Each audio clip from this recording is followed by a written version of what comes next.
July 1942. The North African desert lies under a sky so dark it seems empty of stars. There is no moon, no horizon, only heat, sand, and silence. Then out of that silence, 18 jeeps move forward in single file, engines throttled low, men gripping machine guns as if they are holding their breath.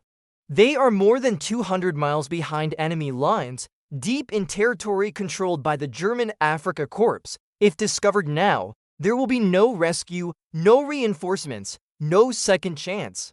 And somewhere ahead, hidden in the darkness, an entire Luftwaffe airfield sleeps unaware that history is already moving toward it. What makes this moment extraordinary is not the scale, but the audacity. This is not an army. It is a handful of men, barely enough to fill a classroom, armed with lightly armored jeeps, exposed fuel tanks, and a radical idea. Their leader, Major David Stirling, founder of the Special Air Service, has rejected traditional warfare. He believes speed can replace armor, surprise can replace numbers, and shock can collapse an enemy before they understand what is happening. If he is wrong, everyone here will die before dawn. The men ride openly, silhouettes against the sand, weapons mounted forward, twin Vickers K machine guns, stripped for maximum rate of fire. Around Stirling are figures who will soon become legends: Paddy Mayne, irreverent and fearless; Lieutenant Carol Mather, precise and steady; and a detachment of Free French SAS under André Zernheld, hardened men who have already lost their homeland to the enemy they are about to strike. None of them speak. Every sound carries too far in the desert. Every vibration feels like it might betray them. Then, without warning, the darkness breaks. Runway lights flare on in the distance, bright, sudden, unmistakable. For a fraction of a second, Stirling's mind races. Have they been seen? Have patrols intercepted them? Is the raid already lost before it begins? The answer arrives almost immediately, and it is both worse and far better than discovery. A German aircraft is landing. The airfield has not detected the SAS at all. Instead, it has illuminated itself. The Luftwaffe, confident in its rear areas, is operating as if the war is far away. Ground crews move openly, aircraft sit neatly aligned. Fuel and ammunition are stacked and ready. The defenders believe themselves safe. They have no idea that 18 vehicles, armed to the teeth, are already positioned for a direct assault. In that moment, Stirling understands something critical. Surprise has not merely survived, it has multiplied. He raises his arm. The signal passes down the column. Engines rev, clutches engage. The jeeps surge forward, accelerating not into cover, but straight into the heart of the enemy airfield. They do not spread out. They form a deliberate, rigid line, an arrow aimed at the runway itself. This is not a raid meant to harass. It is designed to overwhelm the senses, to break the enemy's perception of reality in seconds. As the vehicles race toward the lights, the men shout the words that define them: "Who dares wins." It is not bravado. It is a statement of method. The SAS does not dare because it is reckless. It dares because hesitation would be fatal, and now, there is no turning back. If you're drawn to stories like this, moments where a few decisions, made in darkness, reshape how war is fought, this is the kind of history worth subscribing for. Liking and subscribing doesn't just support the channel.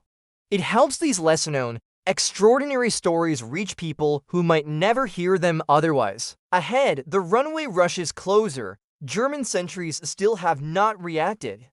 Aircraft wheels touch down, engines idle. For a breathless instant, the desert seems to hold, still balanced between peace and catastrophe. Then at 800 meters, the first trigger is pulled. The first burst shatters the night like glass. Then everything happens at once. 68 machine guns erupt in unison, their combined roar swallowing the desert. Twin Vickers K guns hammer the runway, each firing at a rate so violent it feels less like gunfire and more like tearing metal. Tracer rounds streak red and white across the airfield, stitching lines of light through the darkness. In seconds, tens of thousands of rounds tear into aircraft parked wing to wing, fuel tanks rupturing, ammunition cooking off, engines exploding where they stand. The silence of the rear area is obliterated not gradually, but instantly, completely. From the German perspective, it is incomprehensible. There is no warning, no build-up, no distant artillery to interpret. One moment, the airfield is routine and illuminated. The next, it is a furnace. Planes ignite in sequence, fire racing across tarmac slick with fuel. Ground crews scatter in every direction, some diving for cover beneath aircraft, unaware that thin aluminum skin offers no protection against sustained machine gun fire. The attack is so sudden, so concentrated, that it does not register as an organized assault, only as chaos. A Ru-50 to transport aircraft, already committed to landing, descends through tracer fire. Its pilot sees the runway erupting beneath him, but has no time to abort. The wheels touch down directly into the kill zone. Bullets rip through the fuselage, flames engulf the engines. The aircraft skids, burns, and dies in the middle of the runway, another casualty added before the defenders even understand who is attacking them. Then the lights go out. No one will ever know who kills the runway power. Darkness crashes back over the airfield, but it does not stop the assault. If anything, it makes it worse. A green flare rises into the sky, bathing the runway in an eerie glow, and the SAS jeeps surge forward again. They roll not at speed, but at a deliberate crawl-walking pace, allowing gunners to fire continuously, methodically, without pause. This is not panic, it is controlled destruction. They drive the full length of the runway, guns blazing, shredding Stukas, Messerschmitt Bf-109s, Ru-88 bombers, and transport planes alike. When they reach the far end, they turn calmly and do it again. The Germans are not fighting an enemy line.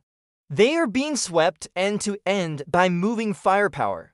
For long, disorienting minutes, the airfield belongs entirely to the attackers, but war never stays unbalanced for long. German officers begin to shout orders through the smoke. Shapes move with purpose instead of fear.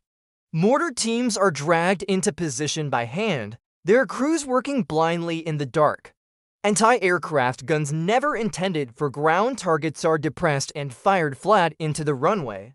Shells explode unpredictably, ripping holes through sand and steel alike. The shock that paralyzed the defenders is wearing off, replaced by instinct and desperation. One shell screams through the night and punches straight through Major Stirling's jeep. The engine dies instantly. Metal fragments whip past him close enough to feel.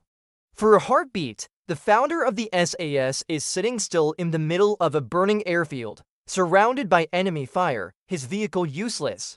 There is no command vehicle. There is no fallback plan. If the momentum breaks now, the raid collapses. Nearby, a mortar round lands among the column. The explosion throws sand and shrapnel across men who, seconds earlier, felt untouchable. Trooper John Robson slumps forward over his gun, killed instantly. He is the first and will not be the last to pay the human cost of this experiment in audacity.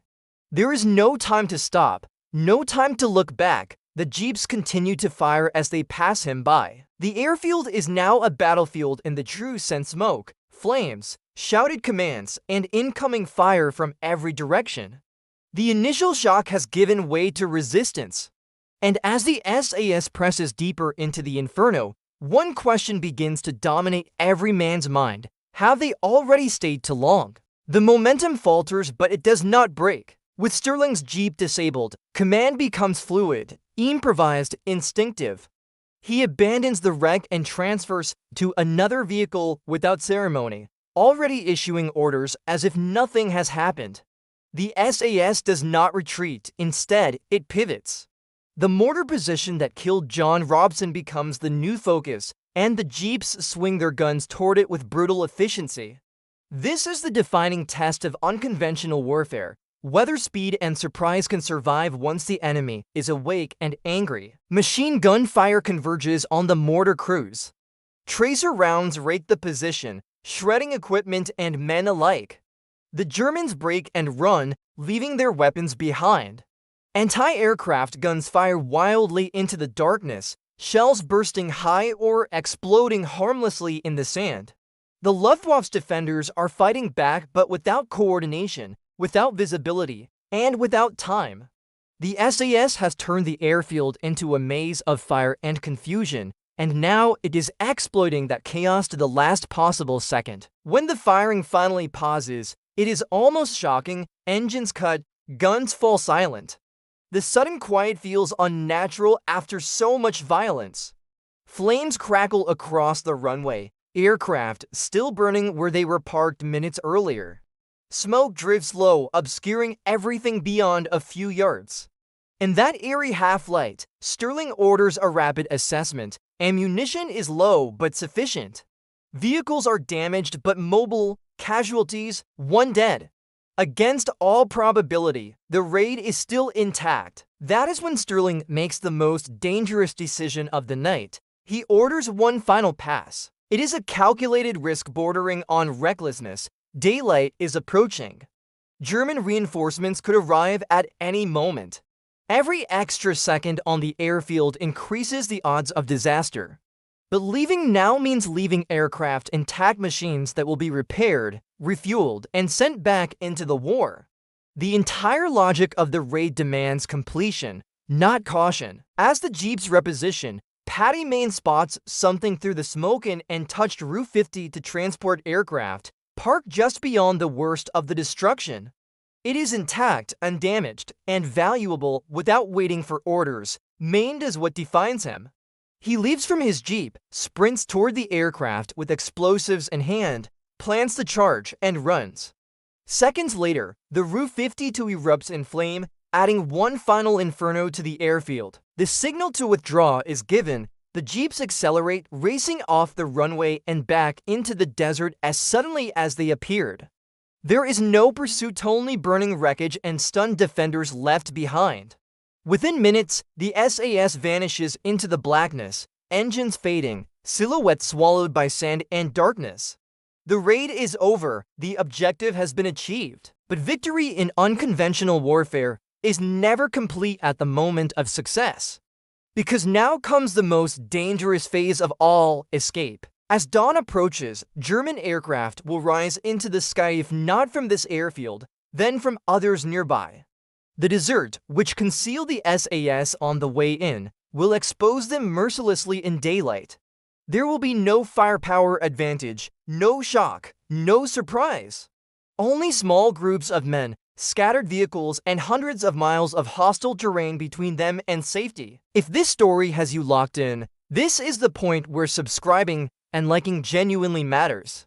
It tells the algorithm and, more importantly, other history lovers that deeply researched, immersive stories like this deserve to be seen, not buried. It's the simplest way to keep this kind of storytelling alive. Behind them, the Luftwaffe Airfield burns uncontrollably. In front of them, the desert waits silent, open, and unforgiving.